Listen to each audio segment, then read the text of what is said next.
Hey everyone, this is going to be my third video. I'm making a lot of videos tonight. I'll go down history, I guess.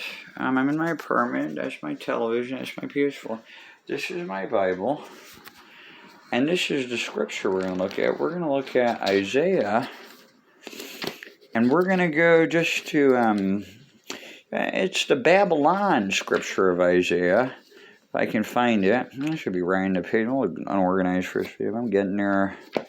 It's fine where Isaiah is in the Bible. So let's look at the beginning of the Bible. Right here. I'm going to go right to the chapter. Isaiah is on. This is a nice Bible. Very nice gift. Isaiah is on what page? 577. Okay, so we're in the 577. Just started a book. 577. Okay. 577. Bear with me. I've gone to the page. It's Isaiah 1. And we're getting to these scriptures.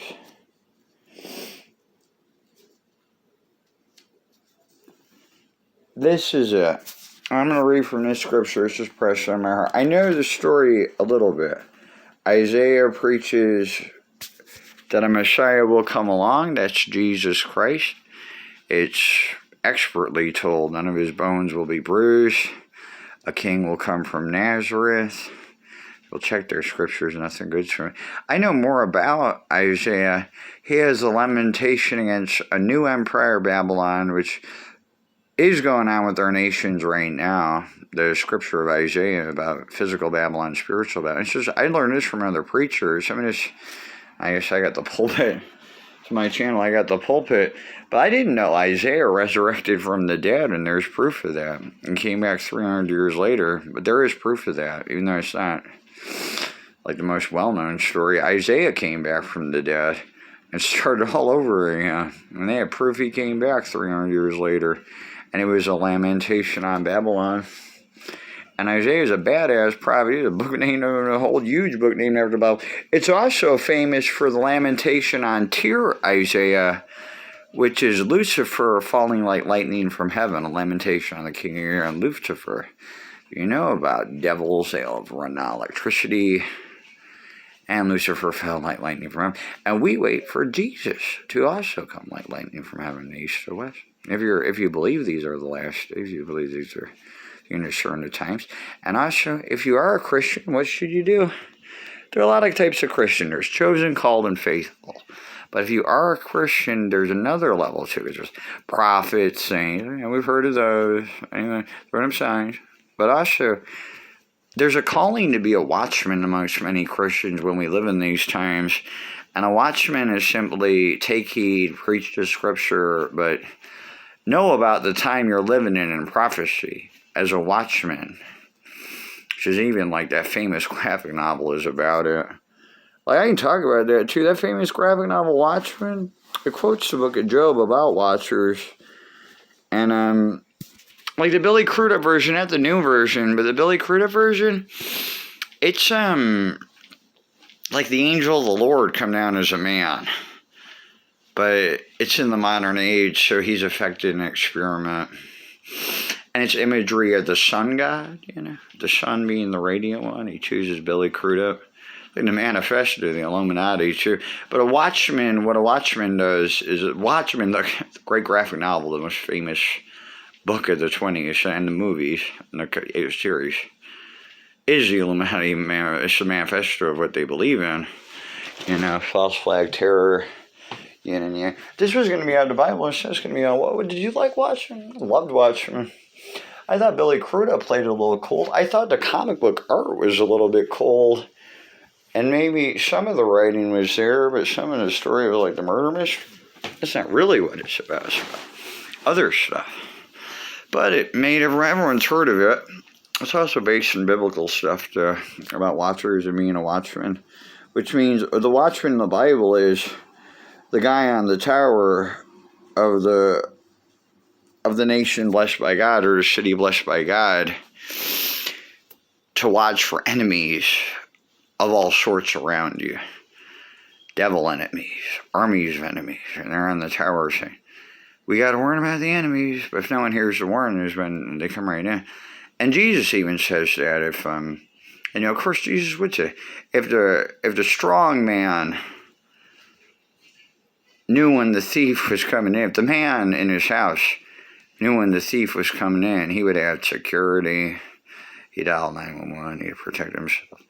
But the thief comes in when no one's expected. As far as thief in the night signs, last year I was hit directly in the back of my head 3 times for my phone and my backpack by black people on North Halstead Street. Lousy ass thugs. I was thinking one minute I was walking down the street washing my bag, next minute I'm being struck in the head. That's how Jesus coming back, right? Like a thief in the night. Like when you least expect it, out of nowhere, right? And there's a lot more to that. Anyways, my apartment, and I Bible study, but that's kind of like a Bible study, right? What do I know about the Bible? I've been reading it for 20 years. Not even 20. I became a Christian 19. I became a Christian because I heard the word. And when I heard the word, a spiritual thing happened, a very powerful thing happened. I heard the word on Belmont and Clark in Chicago, and I said I've never paid attention. I'll tell you the truth. I don't know how to tell you the actual truth about how I became a believer. I had never even paid attention or heard of this guy in my entire life. I heard of him, never heard of him even, you know. And this lightning bolt flashed while people were preaching, and I said this. I remember distinctly saying this to the preachers, like, "Oh my God, what are we gonna do? I mean, believe."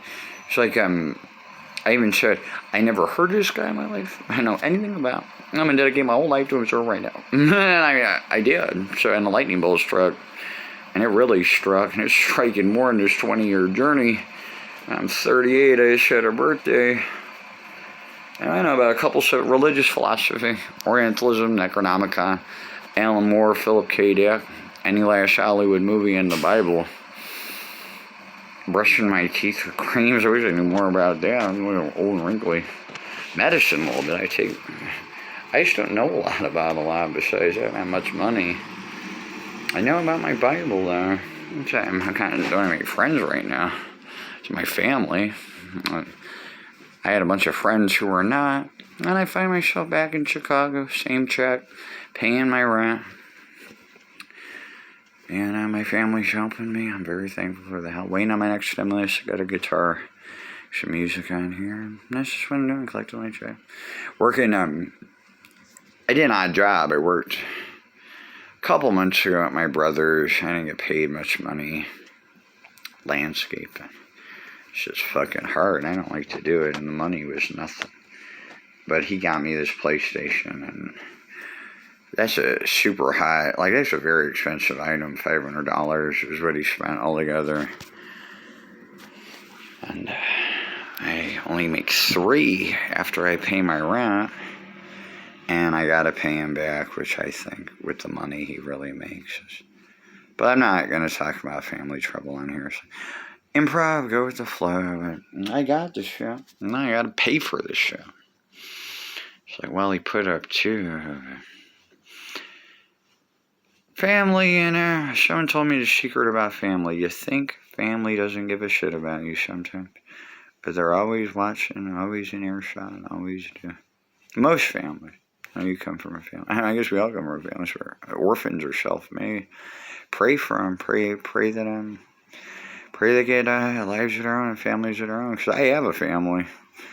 They're a blessing and a curse. In the Bible, it says your enemies will be members of your own household. And I'm like, I have no enemies in my own household. My brother has his success. My sister has her life. My mom is nice to me. I see my mom almost every single day. Picking up a few dollars on my way to my business. All I do is leave my apartment, go to my mom's for some meals and a 6-pack of beer and $10. I just don't have much. I love McDonald's, so I'm going to be going to McDonald's every single day now. I'm back in Chicago making videos, situated now. Anyway, you guys have a nice day. But the Bible's, I'm going to be doing more Bible studies, but I was going to do Isaiah. Those chapters are hard to read. But I know about Isaiah. He was the prophet who preached against Babylon. But once Messiah and the consecrated ones, it sounds good, but it's armies are coming to fight. Other armies are coming from the nation. And whatever that means. Going now. How are we going?